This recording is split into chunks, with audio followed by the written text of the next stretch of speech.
আপনারা জানেন যে প্রত্যেক বছর আমি যে কর্পোরেশনের এসপি আছি প্রত্যেক বছরই পুজোর প্রত্যেকটা দিন যেদিন থেকে ভিড় শুরু হয়, সপ্তমী, অষ্টমী, নবমী, দশমী, আমরা আমাদের পুলিশ প্রশাসনের সবাই মিলে রাস্তায় থাকি এবং যারা আগত দর্শনার্থী আছেন, আমার মা বোনেরা দিদিরা যারা আছেন ঠাকুর দেখতে বেরিয়েছেন, তারা যাতে আশ্বস্ত থাকেন সেটা দেখে নেওয়ার জন্যই আমি নিজেও ফিল্ডে থাকি। আমরাও আজকে বাইক নিয়ে প্রায় 100 জনের উপরে টিম বার করেছি। আমরা এরকম টিম আমাদের জেলায় 17টা টিম চলছে।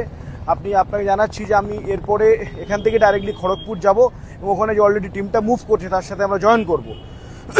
এর ফলে কি হয় না যে আমাদের যে এরিয়াসগুলো অ্যান্টি ক্রাইম মেজার্স চলে, অ্যান্টি ওমেনের বিরুদ্ধে ক্রাইম যাতে না হয় সেটা দেখার জন্য মেজার্স চলে, সেগুলো তারা বুস্ট আপ হয়। দ্য মোমেন্ট আমরা সবাই রাস্তায় থাকছি, আমি আপনাদের সবাইকে আশ্বস্ত করছি যে আমাদের পশ্চিম মেদিনীপুর জেলা তথা আমাদের শহরগুলি, গ্রামাঞ্চলগুলি প্রত্যেকটাই একেবারে সুন্দরভাবে পুজো সেলিব্রেট করছে। সবাই নির্বিঘ্নে, নির্দ্বিধায়, নির্ভয়ে আপনারা পুজো এনজয় করুন। আমি আপনাদের এসপি হিসেবে রাস্তায় আছি, ফিল্ডে আছি। সবাইকে আরেকবার জানাই শুভ অষ্টমীর অনেক অনেক শুভেচ্ছা ও প্রণাম। ভালো থাকবেন।